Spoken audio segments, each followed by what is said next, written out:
Welcome back to episode 3 of Thick Blue Wall with Traci and Paul. She's Traci, I'm Paul, and thanks for joining us. We're going to move on to our second case because the first one was a two-part series that seemed to go on for eternity. Oh, And, let me stop you real fast, Paul. Just so everybody knows, I'm not in your hallway. yeah, right. Because when you're down the hall, Traci, would you like a sandwich? It happened. It looks like that, but we're in two different places, just so you know. Yeah, I'm not over his shoulder. No. Or in his bedroom or anything right like over that. there. I can see her. In a different state. Yeah. But anyway, today we're going to cover a case that's gotten a lot of publicity, pretty much like the first and second episode with that case. This one's actually Ellen Greenberg. And we're going to talk about her suicide murder that occurred on January 26, 2011. So it's been, 15 years ago.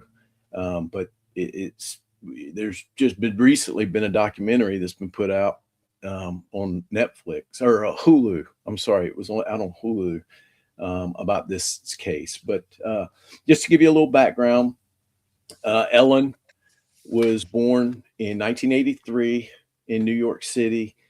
Family moved to Harrisburg, Pennsylvania when she was about 11. She went to school, Penn State, Temple University, Chestnut Hill College, became a teacher, and that's what she was doing. And on that particular day, I guess she'd found love with a gentleman by the name of Sam Goldberg, and he worked for like ABC or no NBC, I think it was, and did golf. He would travel around different areas where they were having golf tournaments, that sort of thing. I don't know exactly what he did, but I think he was tied to marketing somehow. But anyway, long story short, and then we'll go into some of the details and what makes this so controversial is she came home early from school, was let out because they had a blizzard. Seems like there's always a blizzard with these things. What's up with that, Trace? I know. Right. So got out of school early. Don't move north. Yeah. Don't move north. But then again, we can't handle everybody coming south. Yeah, that's true. Yeah. But so she got home early. Mr. Goldberg was there. Guess he decided to go to the gym. Came back, couldn't get in the apartment, got upset, tried to get the security guard to go up there and unlock the door. He couldn't do that, couldn't leave his post. Next thing you know, door was kicked in, and that leads us to he found Ellen on the kitchen floor, blood, that sort of thing, knife in the chest. He didn't mention that right at first, which is kind of strange. That's one of the things we'll go into. But Trace, you want to play the 911 call? Yep. I need a murder now. I just walked to my apartment. My fiance's on the floor with blood everywhere. What is the address? 4601 Flat Rock Road. Please come help now. 4601 Flat Rock Road. Is this a house or apartment? Oh no! Oh no! It's an apartment. What apartment number? Please hurry, please. Where is she bleeding from? I don't know. I can't tell. No, sir, you have to calm yourself down in order to get you some help. I'm sorry. I don't know. I'm looking at her right now. I can't see anything. There's nothing broken. She's bleeding. Ellie! You don't know where she's bleeding from? Can't see Ellie! where the blood's coming from? I think her head. I think she hit her head, I think. But it's everywhere. Okay, sir, it's everywhere. She might have fallen. Do you know what happened? She may have slipped. There's blood on the table. Her face is a little purple. Okay, hold on for rescue for her. Stay on the phone.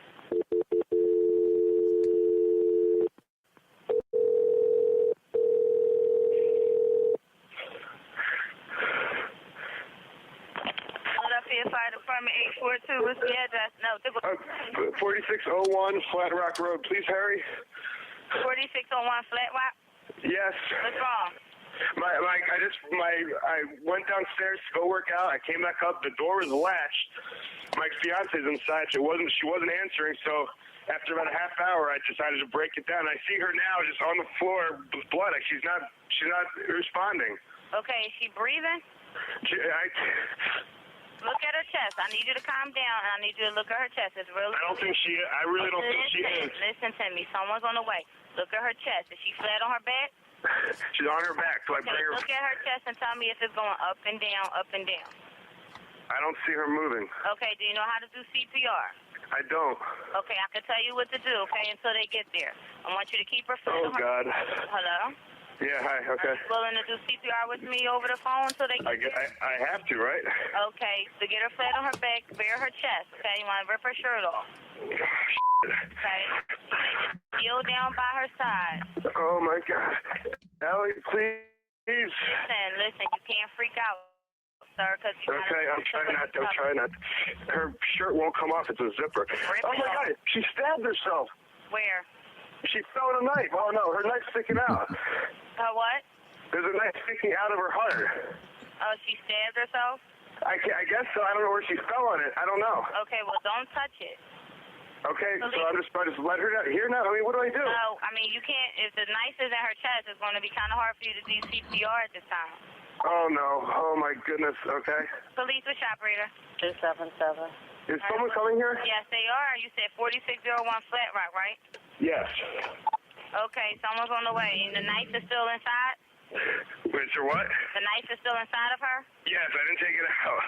Was it her chest or what area did It's in her chest. It looks like it's right in her heart. Okay, someone's on the way out there. Okay, just get. Oh my God! Oh my God! Okay, How old is thank you. she? She's 27. 27, and there's no sign of life at all. I've been turned to her arm. No, please don't be. What? Been turned to her arm and tell me if she responds to pain. She's Ellie. She's not. Her arm, her hands are still warm. I don't know what that means, but there's blood everywhere. I mean, I know, but you can't, and the knife is still inside of her. How far? Can you see how far it went in? it looks pretty deep. Okay. It looks and it's a long knife. Don't touch anything. Yeah, don't touch anything, okay? I'm not touching anything. I can't believe this, though. So wait, it was just you there with her? We're the only ones here. And she ran in the door, you said latched it shut? No, I went downstairs to work out, and when I came back up, the door was latched. Like it was, it wasn't like it was, it was like locked from the inside, and I'm yelling, so I'm Was your house yelling and broken into? No. So there's no sign of a break-in? No sign of a break-in at all. I mean, there will be when you get here because I had to break the latch, but to get in. Okay, 4601 Flat Rock, and this is a house, right? It's an apartment, Flat Rock apartment. Okay, that'll help. Oh my God. All right, thank you. Bye. All right. Let's talk about this thing, Trace. Oh, I need Yeah, hold on. Let me get it off there. All right. Yeah. Before we go any further, let's make sure we give a shout out to Hidden Killers with Tony Bruschi for creating that video. So like and subscribe to his page as well. Give him. I've looked at several of his videos. He's a really good podcaster. So Cool. All right. So here's what and this is some of the controversies I know, but it didn't sound. It almost sounded like a staged 911 call, didn't it? I mean, yeah, it wasn't authentic. It wasn't authentic. And here's another thing. The dispatcher asked him to look at the chest, at least 3 times. Look at her chest. Look at her chest. Just see if there's any movement. I need you to calm down. Look at her chest. He would have seen the knife. If it's a big knife, he says. And how did he know it was a big knife? Because it's in her chest. Like, how did he know how long the blade was? Here's the knife. He does it. What, 10-inch knife? Yeah. So when she says, can you do CPR? His response was, I have to, right? Yeah, exactly. I have to. My girlfriend is laying on the floor dying. Number one, okay, let's talk about the obvious. if you walk into your apartment, this was an apartment, and so it's not very big. I mean, the first thing you're gonna do, you see she's located in a sitting upright position in the kitchen. There was Or she a slumped against the kitchen yeah, cabinet, right? Yeah, right against the kitchen cabinet. right. There were signs that she had been cutting up fruit because there was a cutting board nearby and some sliced up fruit. Okay, that's important because why would she kill herself in the middle of chopping up fruit? I mean, she's planning for something. She's planning to eat it. Okay, so that to me is a first red flag that an investigator should have looked at. But if your girlfriend is laying in the floor, your first instinct should be to run and see what's wrong. It doesn't sound like he was like approaching her. I mean, it sounded like he was like I want to from touch her. across the There's room. blood. Yeah, from across the room, he's like trying to say, something. Oh, my girlfriend, something's wrong. I mean, he was so Look, nonchalant. over there. There's a dead body. There's somebody bleeding. Yeah, he's so nonchalant. So Yeah. if I'm walking in there, my first instinct is going to be to render aid to my girlfriend and find out. But also, it's not going to be, oh my God, she stabbed herself. Yeah. My Right. first, I'm going to say, oh my, I'll probably have a few expletives, but I'm going to say somebody broke in and killed my girlfriend. Right. Exactly. Okay. Right. That's what I'm going to, it's not, oh, she stabbed herself. She must have fallen on a knife. Okay. Right. No, sir. Right. Okay. You're going to go over there. You're going to try to render aid. You're going to be a little more frantic. You're going to be very emotional. And it's almost like he's trying to tell the story the way he wants investigators to hear it on the 911 call, if that makes sense. Yeah. Yeah. You know, And here's the other thing. Apparently, their apartment was normally everything had its place type deal, right? mhm, Clean, neat, orderly. mhm. Knife blocks overturned. Knives are, Yeah. you know, This is Ellen her Greenberg. glasses. I guess that's her glasses that were off on the floor, right? Mhm. Looks like there might have been some type of struggle. If you're going to commit suicide, you're not going to have your glasses haphazard on the floor, right? Yeah. Yeah. Oh, let me take my glasses off, or they just fell off when she fell. I don't know. Right. You And know, then you how do gotta you look how at do you every single. look at this? How do you explain this? Yeah. Well, that's Okay. clearly suicide. Oh, absolutely, 100%. And, we're not laughing because we think this is funny. We're laughing No. at the people who think this is a suicide. We're laughing at the investigators. We're laughing at the medical examiner. We're laughing at the prosecutor. We're laughing at the governor. Okay? I mean, Shapiro, I'm going to call his name. We're laughing at all of them because there's no way this happens. And I No way. think, okay, let's play devil's advocate here.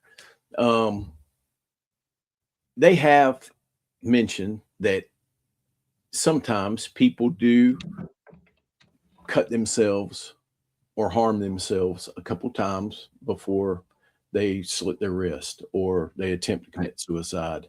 One, I would think this type of suicide is very rare. Right. And I think there's probably been studies done on that where, especially women that commit suicide don't want to mutilate themselves. Right. You know what They're I mean? thinking about what they're It's thinking ahead. pills or Yeah, something but else. they're preparing for a viewing or a what's it called before the funeral? The way People come the Yeah. the viewing, whatever you want to call it. Right. But women look at that. What am I going to look like? Unless they're cremated, but what am I going to look like when people see me? And Right. that's true. Like you said, it's going to be pills or possibly slashing the wrist. But women don't like to feel pain either. Right. There's that. Yeah, That it's part. just, I mean, who's to say? But I'm like you. When you look at that picture, it kind of looks ridiculous that someone would commit suicide that way, right? Yeah, and Um, the thing is, a lot of these stab wounds were made after she severed her spinal column. See, I don't did she sever her spinal column? I thought most of those on the back were like superficial almost, and uh, There, because I think they looked into that aspect of it as okay, did she get it to the point where she couldn't have stabbed herself in the heart? Did it incapacitate her? You know, to the point where she wouldn't have been able to stab herself in the heart. but yeah, And some of them, I think they said were even post-mortem. right. One of the medical examiners, right? Right. So, But yeah, what I found is that she actually severed her spinal. okay. All Yeah, right. that's what I had found. Right. There's Joseph Scott Morgan is a brilliant man. He teaches at Jacksonville State University. If you've not listened to any of his podcasts, I encourage you to go listen to Joseph Scott Morgan. His podcast is Body Bags. He's a forensic death investigator, got so many years of experience. I was fortunate last year to attend one of his lectures in Denver, Colorado. But he has come out and stated, because he's looked at this case. I mean, obviously, this is a high profile case. Yeah. And I don't know of anybody who agrees with this finding other than the people who came to this finding. Okay. Right. But Joseph Scott Morgan, this is a quote from him. It's biomechanically implausible to stab yourself like this, and that there's no indication she was in some mental state when she would react to this frenzied manner. That's coming Right. from him. Right. Okay. Like I said, he's taking a look at all these wounds. He knows better than I do what happens once the spinal column is severed. But I don't believe that she could have made any of these there continue stabbing herself after that. But you stop and think. I mean, you stab yourself in the back of the head once. Do you think you're going to be able to do it again And and again, again and again. and again? And I Yeah. mean, look at the ones to the chest. I mean, yeah, there was one to the heart. But again, after all those, it doesn't make sense. Right. It just doesn't make sense. And I feel bad. Her poor family. Yeah, right. Well, let's and I've got something that, there's a brief picture. This is from the Daily Mail. Something anybody can find on the internet, but that's a picture of Ellen, of course, the knife, and then where she was found in the kitchen. You've got the blood, the stains here, where she obviously brushed up against it as she was falling or struggled, whatever happened. But and then let's bring up, and of course this is Ellen, and then this is Ellen and Sam. Obviously they were engaged, right, Trace? Mm-hmm. They were engaged. Wedding I think was coming up, that sort of thing. Mm-hmm. But so we're going to back up a little bit and we're going to try to break it down a little bit. Obviously she was home. He left to go to the workout in the gym. Yeah. Could this have happened right before he went to the gym? Yeah, I would say. He went to the gym. I think based on the video, it was for like 40 minutes, 40 minutes, something like that. He entered the gym at 4:51 p.m. and he is seen on the camera in the lobby at 5:30. But he began making calls to Ellen at 5:24. Okay, so what if he's working out? I mean, he's only worked out maybe 30 minutes. I mean, yeah, and who knows? I mean, he could have gone down there. This could have happened before. He was making calls to a family member, that sort of thing. Hey, look, we got into it, that sort of thing. Could have had a short workout. We'll play both sides of the coin here. Tried to get in the apartment. It was locked. Got frustrated. Was sending texts, calling. Went back down to the lobby. Security guard wouldn't accompany him up. Couldn't abandon his post. And then, he goes back and I guess at that point he kicked in the door, which had that latch. It's like one of the hotel latches. Yeah. And that's the reason there's the controversy is that, the medical examiner the controversy is this was originally ruled a homicide and then it was changed to a suicide. So that's where the controversy starts because they originally ruled it a homicide. No. It was ruled a suicide and the medical examiner changed it to a homicide because they came in and that's the way it was listed on the report, is my understanding. Because that's why no detectives were called in. There was no crime scene because if it was ruled a homicide, they would have processed the scene. I'm pretty sure it was deemed a suicide based on just what his statements were. I'm almost positive that's the way it went. Well, the reason why everything I've looked says it was a homicide, then ruled to a suicide, but it was because the medical examiner and that the police could have initially ruled it a suicide. Right. But the medical examiner, but the medical examiner said it was a homicide, and then everything I've found says the police later had convinced the medical examiner to change it to a suicide. Because something they can't get past is the latch on the door. That's what really, there's where your controversy lies, is the fact that he's saying that this door was latched and the police says it's suicide because there's nobody who could have gotten into the apartment. Right. However, you stop and think about that. Let's think about that. If you're, like I said, it's a hotel type latch. If that, and I don't know if I doubt the police tried to do any type of testing on the scene. But if let's say that no, latch, I think that's the big deal that was made out of this is because, hey, it might have been close to quitting time. It was what, 5:30, 6 o'clock? What's shift change normally? 6, 7 o'clock? Mm-hmm. You know what I mean? If that latch is, let's say, at an angle and it's not when he leaves, it's not completely open. If he slammed that door hard, could that latch have been pulled in? It could have. I mean, but they didn't try. I mean, that's where as an investigator, that would be it was busted when the cops got there, though. Right, it was busted because right. But did he slam the door on the way out from leaving the apartment, which could have possibly, with the aggressiveness of the door, it may have shook a little bit. It could have shook that latch over a little bit. We don't know because they didn't do that. They didn't do any type of simulations to see if that door could have latched if he slammed it on the way out. Okay. So let's say it could. It could, then that changes things. Because I believe latched when he got there, right? Right. But I believe that's where I'm saying it changes things. The police are hung up on the fact that the door was latched. Therefore, it has to be a suicide. Okay. But I'm saying if they had done some testing and that latch had just been on when he opened that door and slammed it, if he slammed it, that latch could have been close to when he slammed it enough to pull that latch on over.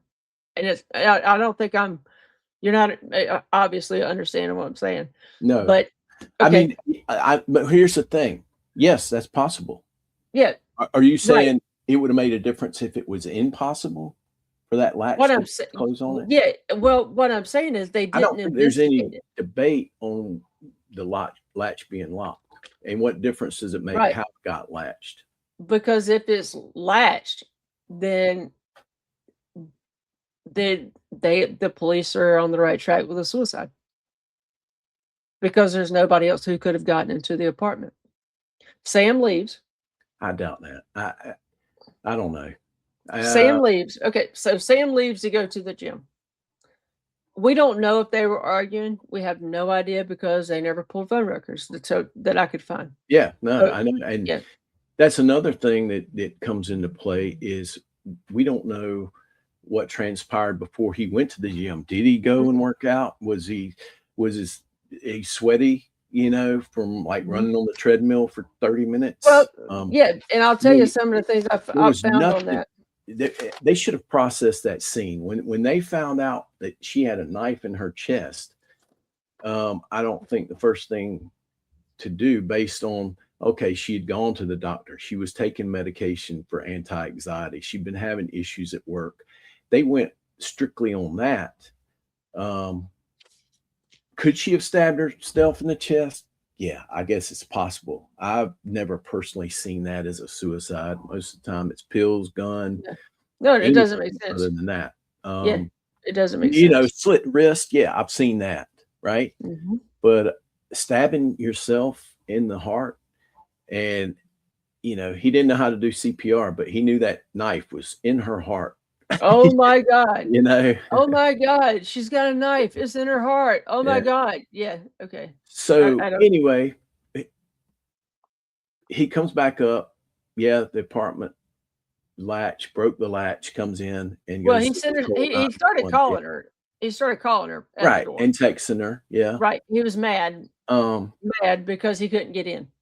And there was something else that popped up that the guy at the front desk got upset about. Was there was a report that was written saying that the security guard accompanied him up when he broke into the apartment. And that Right. was something else why they deemed it a suicide, because I guess they thought, without talking to this dude, that he had come up there when he kicked the door in and saw the girl too, you know. But he said, no, that wasn't the case. Right.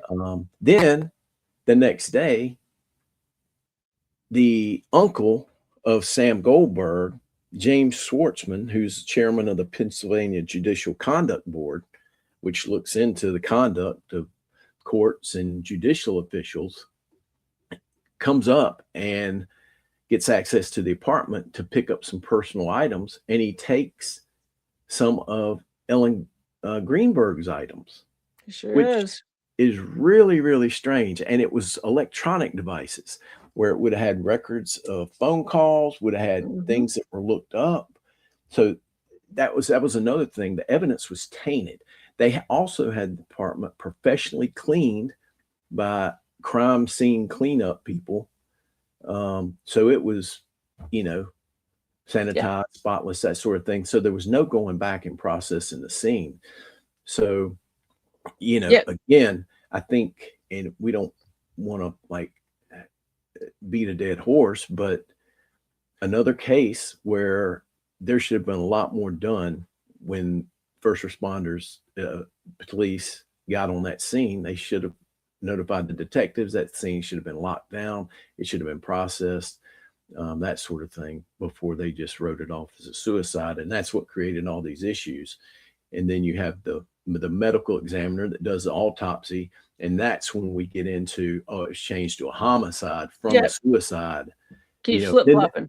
Then they had a meeting, you know, and then it was ridiculous how things changed on that. So, I want to go back to the latch for a minute because I want to try to explain it better. Okay. Because this is, again, the police's biggest argument is he could not have killed her because that door was latched. He left. They're saying she latched the door. Okay. Okay. So supporters would say, what? The door was latched. He couldn't have done it. Right. However, critics, I found a better way. I've got my notes here. The latch may not fully prove that the apartment was sealed. Okay. The door could have potentially been manipulated, if that makes sense. Right. Okay. So like I said, we don't know how close that latch was to being sealed when he left. And if he pulled the door hard enough, could it have sealed the door? Right. Yeah. Does that make sense? Maybe he'd done it before. Yeah. I see what you're saying. Yeah. He might have killed her before he went to the gym, knew that he could latch that door by setting in a certain angle, slamming the door, and it just enough for it to come back. That's my point. Yeah. If I didn't explain it, that was my point. No, I was totally lost on that one. I was like, who cares if it's latched or not? That's what the whole case centers around. Yeah. Well, it's not entirely what the whole case centers around. Well, that's when he stabbed. Yeah. Well, the police they were too hyper focused on the fact that the door was latched when he went up there and that he had to kick it in. Yeah, and And like I I'll be said, honest with you, I I don't don't think a know. whole lot of damage was done to the door when he No, kicked it in. no, it didn't appear from I'm everything gonna that see I if I can saw. I'm gonna see if I can find a something to show while you're talking. Yeah, yeah, and we can remove some of these pictures Yeah. in the queue if you want. So anyway, obviously the parents didn't buy the whole suicide thing. There were a lot of her friends, and like they had talked about on the documentary, you know, it's kind of like, oh, little Johnny couldn't commit that crime. He's a good kid. You know, we used to hear that all the time in law enforcement. It's like, oh, they couldn't do that. Well, anybody is capable of anything. You know what I mean? And parents don't want to think that their kid could commit suicide. Right. So they've been fighting this thing, and I gotta give them this. The way things were handled and the way it looks, it doesn't appear to be a suicide. So I'll give them that much. You know what I mean? Right. She Right. was having some mental health issues, we'll say, with the Mhm. anxiety and the stresses of school. She'd gone seen a doctor. She was taking meds, anti-anxiety meds.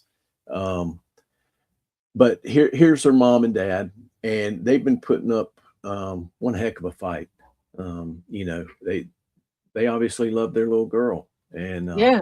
being a father of a little girl, I get it, right? Um, and you want justice served. So literally been through hell and back fighting this case, and they've gotten private investigators involved, and they found an attorney that took on the case, and they were battling back and forth. And what they made a settlement, right, Trace? Yeah. What's it? $650,000, I believe.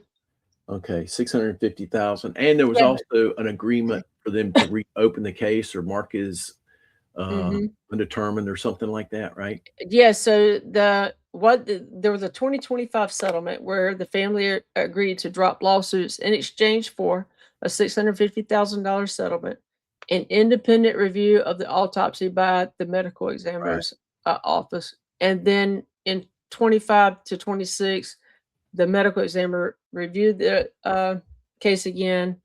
Uh, they ruled it a suicide once again, citing hesitation wounds, anxiety, and lack of another person present. Um, Family and the attorney called the report deeply flawed. Hmm. Yeah, and So, that was another thing is there were different statements depending on which agency you went to. Yeah, that's the lot. so that's the only damage done to the door. I mean, Yeah, when he yeah, kicked it in. right. So again, you look at that arm bar. If it had been close enough to almost latching where he could get the door open, and he leaves and he slams the door, it could have sealed that door off.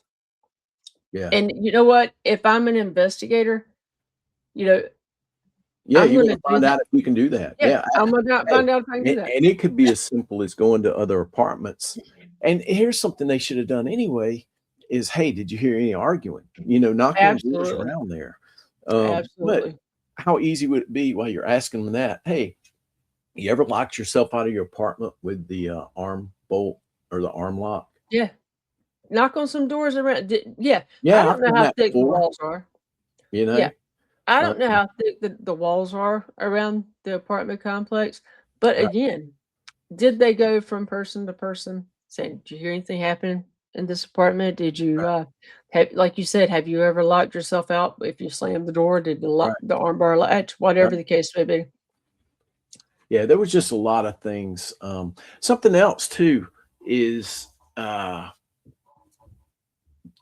when they did the autopsy, there were several bruises that were in the different stages of healing. Mhm. Like one would be darker than the other, that sort of thing. Yeah, Yeah, you can look at this photo right here and see the deep, right. uh, purplish One's color obviously bruise. newer than the other. Yeah, Yeah, you look up her arm a little bit, and that's obviously an older bruise. right, right. So was this a domestic ongoing situation? They do Yeah. happen. Look, I don't look, what do you know. see in this photo? I mean, could he have tried to strangle her prior to? I I mean, think he shaved her. He shaved her and he nicked her. shaved her. There you are, back to shaving. You also in the name that you don't like me to bring up, Karen Reed. Didn't you say that John O'Keefe shaved his head when he nicked himself in the back of the Oh head? yeah, yeah, that's right. I'm just hung up. I'm gonna do it in every episode. Every episode. Oh, it just shaved. It was a shaving gone wrong. Yeah, shaving gone wrong. That's what we'll change the podcast name to. Yeah. Shaving gone wrong with Traci and Paul. There you go. Yep. So anyway, but the first thing I thought too, when coming from law enforcement and looking at this, obviously to me it's not a suicide. yeah. But so for them to get it rule a suicide, I automatically said, okay, let me take a look at the boyfriend and see who he's connected to, which is who you hit on, his uncle. Right. Okay, who had connections, Right. who still has connections. Right. So and that's the first thing I'm gonna look at.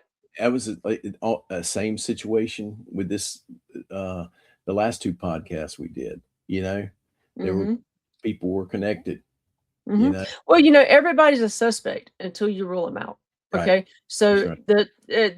Sam Goldberg is the number one suspect. Why? They're in a relationship together. They live together. Right. He's the person who last saw her. He's also the person who discovered her body. Okay, number one suspect. You got to find a way to eliminate him as a suspect. And if the door is the only thing you're hung up on, I just don't think that's enough. Like I said, she was cutting fruit.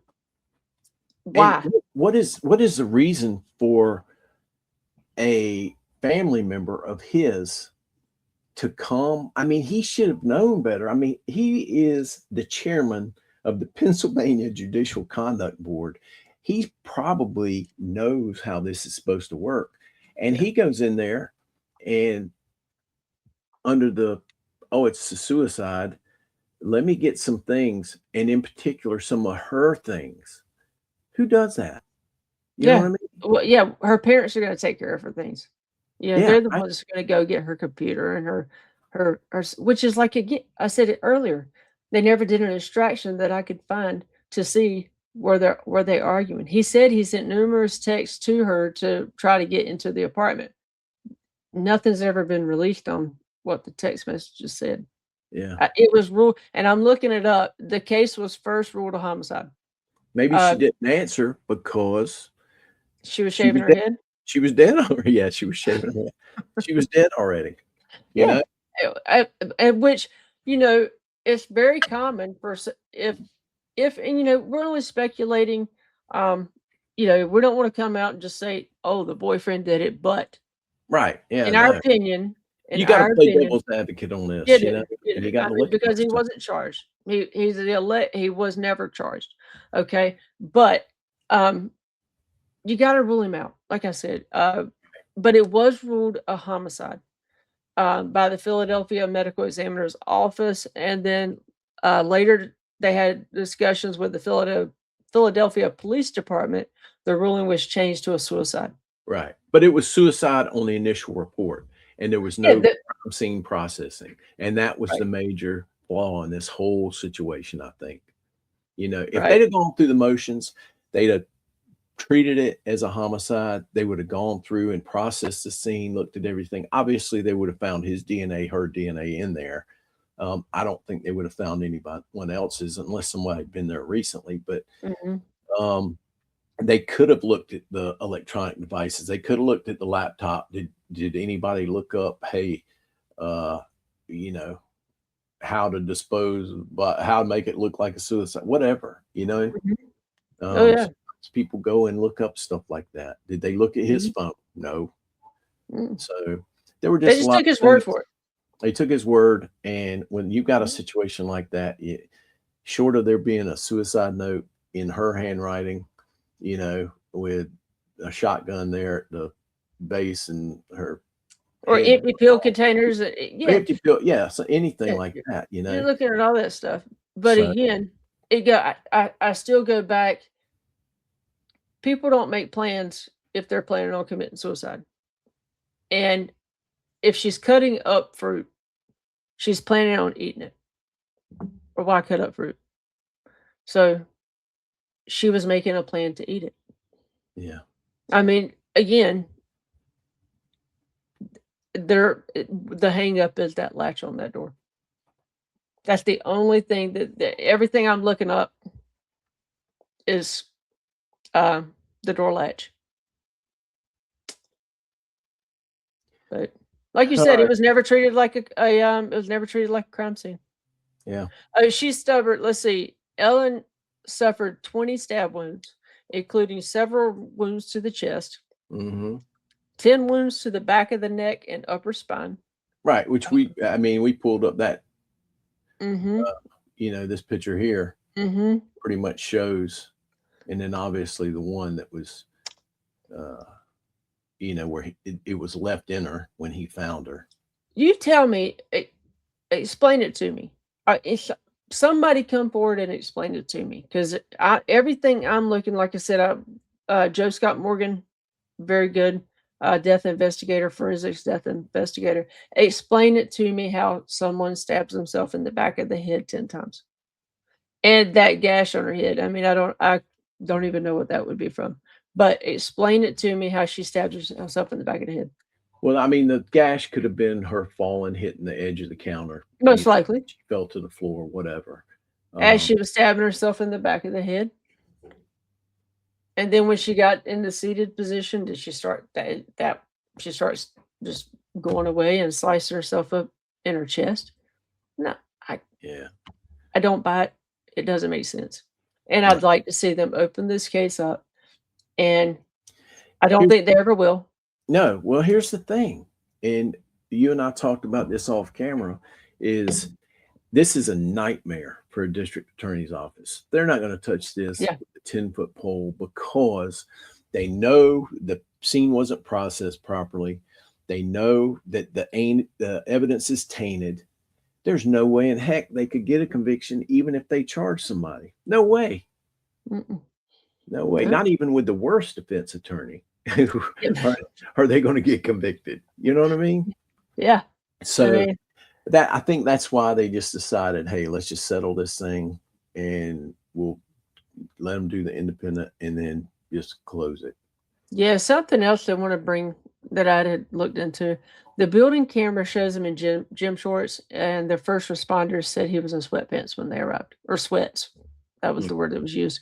But the 911 call was made at 6:33, 1 hour after leaving the gym. Okay, 1 hour after leaving the gym. He sent text messages up to her up to 5:54 p.m. But the 911 call was not made until 6:33. And you know, I can tell you, you know, I don't have training in forensics and how blood comes to rest in certain positions, but I would encourage everybody to go listen to Joseph Scott Morgan and what he has to say on it, because it's really fascinating. You know, she's sitting in an upright position when they find her, and he talks about how the blood is collected, where it's traveling to, and how you know it's traveling, what injuries were made post-mortem. Like you said, there's injuries made post-mortem. How does she do that? Yeah. How does that happen? Again, somebody explain it to me, because it doesn't make sense. Yeah. I'd love for the investigators to come on our show and tell us. Yeah. You know, I don't think they will. No, So, no, I think they're pretty much done with this case after 15 years of dealing with it. They're like, yeah, it was like you said, there's nobody going to take the case. no. It's not winnable. I mean, I won't say it's not, because there's always a chance, but the cards are stacked against them on this. Right. Are we ready for our Well, one other thing. Oh, okay. Yes. What's the one other thing? We've got our first advertisement. Oh, do we now? Yes. If you're in the Myrtle Beach area of South Carolina and you're at an RV, better call Paul. That's right. 910-650-6632. Give him a call. He's a certified RV technician. For Tell a him limited time only. I'm in the Conway, Myrtle Beach area, and I'll be here all through the summer of 26, which is this year. Wow. So, It's hard to believe you have been there that long. yeah, It feels like you just got there. I know. Well, I got here in October, and I'll be leaving probably November. But Okay. for all your RV repair needs. Where will you be next, Paul? Just if people want to know. Have no idea. I just kind of take it as it comes. Went out west for several years and was bouncing around out there. And then I came back toward the homeland. So I'll probably stay close to the East Coast, maybe Tennessee again. Who knows? But anyway. But if you need an RV tech, and I can tell you, Paul I know him very, very, very well. Like I said, we spent a lot of time together. He's very tedious and anal about his work. He's not gonna. In other words, he's gonna do it right. I like to say that I'm a pit bull, not that I'm anal about it, but I like figuring stuff out, obviously. That's why I like detective work. So when there's something wrong, usually I get called when nobody else can figure out what's going on. Or it's a job they don't want to touch, like the sewer. Yeah, you can have that. Yeah, right. All right, Paul. Let's get into our chip in the wall episode. All right. This is a young man. Actually, his end of watch was a week ago today. And his name is Caleb Mitchell. He worked Forsyth Sheriff's Department. And let me see if I can pull it up. That's Forsyth County, North Carolina, correct? Yeah. I'm sorry, Forsyth County, North Carolina. So 6 o'clock in the morning, and this gentleman was only 24 years old, traveling down the road, and another driver heading the opposite direction over 100 miles an hour in a 15 or 55 mile per hour zone crossed the center line and collided with Deputy Mitchell's vehicle head on. And of course, he died of his injuries. And the 19-year-old driver was charged with second-degree murder, reckless driving, speeding, and driving left to center.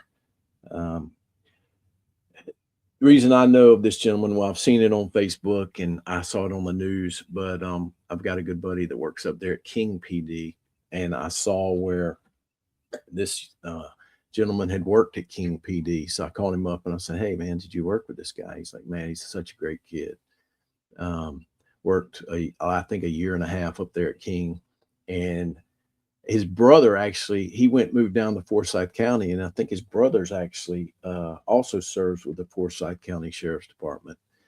And his father-in-law works at King PD, if I'm not mistaken. And he leaves behind his wife, who was pregnant 5 months into it. He was going to have a baby girl, and he's also had another 2-year-old child. So rest in peace, brother. And you went out way too early in life, and we appreciate your service. Absolutely. So anyway, keep his family in your heart and prayers, and appreciate you watching. Tracy, got anything to add? Nope, not to that. But as we close this episode out, Paul and I, again, we're just getting started with our podcast, and we're seeing where this takes us. We're excited about it. Like I said, we're going to have a Facebook page. We're going to have a website that we're building. Like and subscribe. Go ahead You'd and flash really help that us there, out. Trace. There it goes. There You'd you really help us out if you would like to subscribe. Again, this subscription costs you absolutely nothing. That's right. So do And us can I a favor there. Yeah, I'll point to it. It's on my kitchen floor. So please, please like and subscribe. Yep. We're only going to get better at it. We promise. Yeah, We've come a long way. a long way. We got Long a lot of the bugs worked out, and we're gonna try to keep this train moving. Yep. And I And found, as promised, I found a nice little seat for Paul to sit on. I said yes, it I to don't him. yeah, sit on this hard camper chair, the dinette set. Yeah. So Yeah. hopefully it will be able to bring you these podcasts, and Paul will be able to be comfortable doing it, and his butt doesn't Yep. go to sleep. Hey, and tune in for the next episode. We're actually, I think, going to do the episode on a case that I worked, and it actually became a kind of an international type deal. And the suspect wound up being a serial killer. So stay tuned. Yeah, that'll be good. And then, you know what? There's no better person to present it than you. Yeah, there you go. So, All right. Yep. So Peace stay out. tuned. Yep. See you in the next one. Later.